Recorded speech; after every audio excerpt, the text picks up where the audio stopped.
Hello दोस्तों, नमस्कार। तो आइए आज चैत्र नवरात्रि के बारे में जानते हैं। चैत्र नवरात्रि का व्रत क्यों रखा जाता है, धार्मिक महत्व क्या है, चैत्र नवरात्रि का व्रत रखने से क्या फल प्राप्ति मिलता है, और इसी वीडियो में विस्तार से चैत्र नवरात्रि व्रत कथा सुनते हैं। तो पौराणिक कथा के अनुसार महिषासुर नामक दैत्य को ब्रह्मा जी से वरदान प्राप्त था कि उसे ना कोई देवता या दानव नहीं मार सकता। महिषासुर नामक दैत्य ने देवताओं को काफ़ी परेशान किया। देवता ने तंग आकर माता रानी से प्रार्थना किया। माता रानी ने प्रार्थना सुन ली और चैत्र नवरात्रि के दिन उन्होंने अपने अंग से 9 रूपों को प्रकट करके महिषासुर नामक दैत्य को वध कर दिया। इसीलिए इस दिन नवरात्रि का पर्व मनाया जाता है। नवरात्रि का पर्व माता रानी के 9 स्वरूपों को पूजा अर्चना की जाती है। ऐसा माना जाता है कि नवरात्रि में पूजा के दौरान व्रत कथा पढ़ना बहुत जरूरी होता है, वरना पूजा अधूरी मानी जाती है।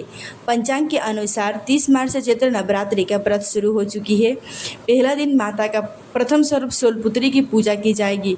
यह त्योहार माता रानी के भक्त के लिए बेहद ही खास है। इन दिनों श्रद्धालु माँ दुर्गा की उपासना करते हैं और व्रत रखते हैं। ऐसा माना जाता है कि नवरात्रि में सच्चे मन से व्रत रखने से जीवन से सारे कष्ट दूर हो जाते हैं और सुख समृद्धि प्राप्ति होती है। इस दौरान हर दिन माता रानी के अलग अलग स्वरूपों का पूजा की जाती है और विशेष कथा का पाठ किया जाता है।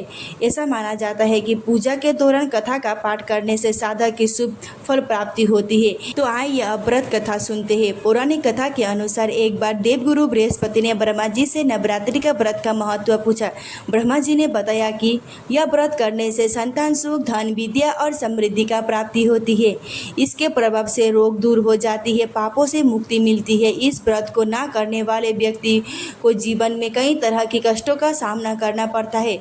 एक समय की बात है, मनोहर नगर में पीड़ित नामक एक ब्राह्मण रहता था। उसकी बेटी सुमिति माता दुर्गा की बड़ी भक्त थी, लेकिन एक दिन वह पूजा में नहीं पहुंच पाई, जिससे उसके पिता नाराज हो गए और गुस्से में उसका विवाह एक कुष्ठ रोगी से करवा दिया। विवाह के बाद सुमिति अपने पति के साथ जंगल में चली गई। सुमिति के दुख देखकर माँ दुर्गा उसके सामने प्रकट हो गई और वरदान मांगने को कहा। सुमिति ने अपने पति के कुष्ठ रोग से मुक्ति के लिए प्रार्थना की। देवी ने उसको बताया कि पिछले जन्म में उसने अनजाने में ही नवरात्रि का व्रत रखा था, जिसका पुण्य आज उसे आशीर्वाद मिल रहा है। माँ दुर्गा की कृपा से उसका पति ठीक हो गया और सुखी जीवन जीने लगे। माँ दुर्गा ने सुमिति को नवरात्रि का पूजा विधि बताई और इस व्रत को 9 दिनों तक माँ दुर्गा की पूजा करनी चाहिए। यदि पूरे दिन व्रत रखना कठिन हो तो एक समय का भोजन किया जा सकता है। यदि आप व्रत नहीं कर पाते हैं तो शुद्ध सादगी भोजन यानी लहसुन, प्याज, तेल आदि का सेवन बिना किए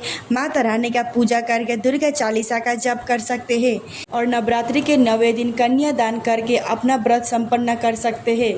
ऐसा ही वीडियो देखने के लिए चैनल को जरूर सब्सक्राइब कर दीजिए। धन्यवाद।